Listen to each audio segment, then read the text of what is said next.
Hello friends, स्वागत आहे माझ्या यूट्यूब चॅनलमध्ये। मी आज जात आहे कोकणात एका शांत निसर्गरम्य ठिकाणी म्हणजेच गुहागरला। ही जर्नी 6 तासांची आहे।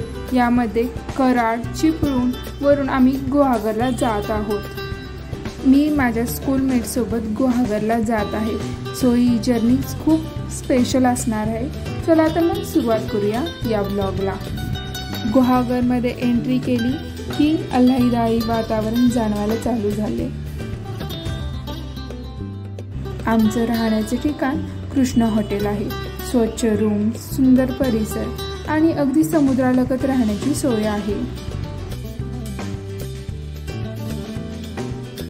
सनसेटचा टाइम होत आलेला आहे।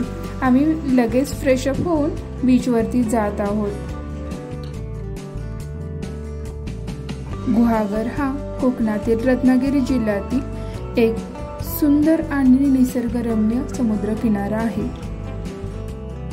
कोकणाच्या या सौंदर्याने नटलेल्या या ठिकाणी समुद्राच्या निळ्या पाण्याचा लाटा आणि स्वच्छ वाळूचा किनारा पाहायला मिळतो। संध्याकाळी समुद्राच्या काठांवरून दिसणारा सूर्यास्त मंत्रमुग्ध करणारा असतो। शांत लाटा, स्वच्छ वाळू आणि सूर्यास्ताची नयनरम्य दृश्य मनाला एकदम शांत, रिलॅक्स फील करत आहे।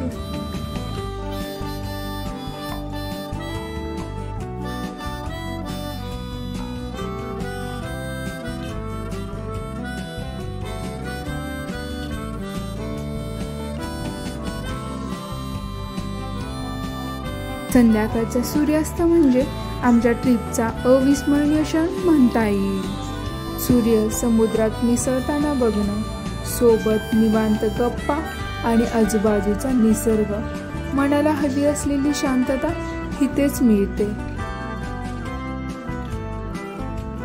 सनसेट एन्जॉय करून आम्ही जेवण करण्यासाठी जात आहोत। गुहागर मध्ये शाकाहारी जेवणासाठी चांगले रेस्टॉरंट उपलब्ध आहेत। सनराइज बघण्यासाठी आम्ही बीच वरती आलेलो आहोत। गुहागरचा किनारा इतर गजबजलेल्या समुद्र किनाऱ्यापैकी खूप शांत आहे।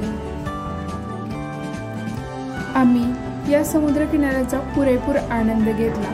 खूप मजा मस्ती केली, फोटोज आणि व्हिडिओ शूट केले। गुहागरच्या आजूबाजूला नारळाच्या पोफळीच्या बागा आणि हिरवागार डोंगर रांगा दिसतात। जून ते सप्टेंबर दरम्यान गुहागर परिसर पूर्णपणे हिरवाईने नटलेला असतो, जो निसर्गरम्य प्रेमींना खूप आकर्षित करतो। आता आम्ही जात आहोत हेडवी बीचकडे। हेडवी हे गुहागर पासून अवघ्या 20 मिनिटे अंतरावरती आहे। इथलं हेडवी बीच आणि उमामहेश्वर मंदिर खूप प्रसिद्ध आहे। मंदिराच्या मागून एक अरुंद वाट आहे।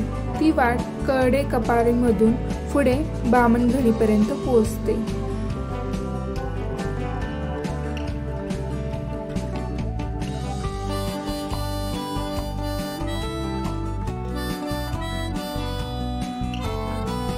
येथील खडकांवरती बसून समुद्राच्या निळाशार पाण्याच्या लाटा खडकांवरती हलक्या आवाजात आपटताना पाहणं ही मनाला एक वेगळी शांतता देत होतं।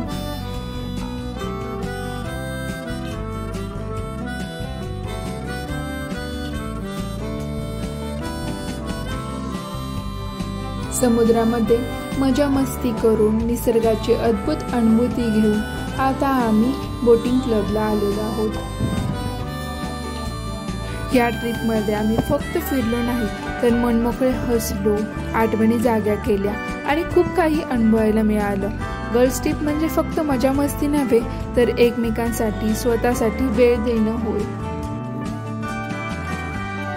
आता घरी जाण्याची वेळ आलेली आहे। पुन्हा भेटू एका नवीन प्रवासामध्ये।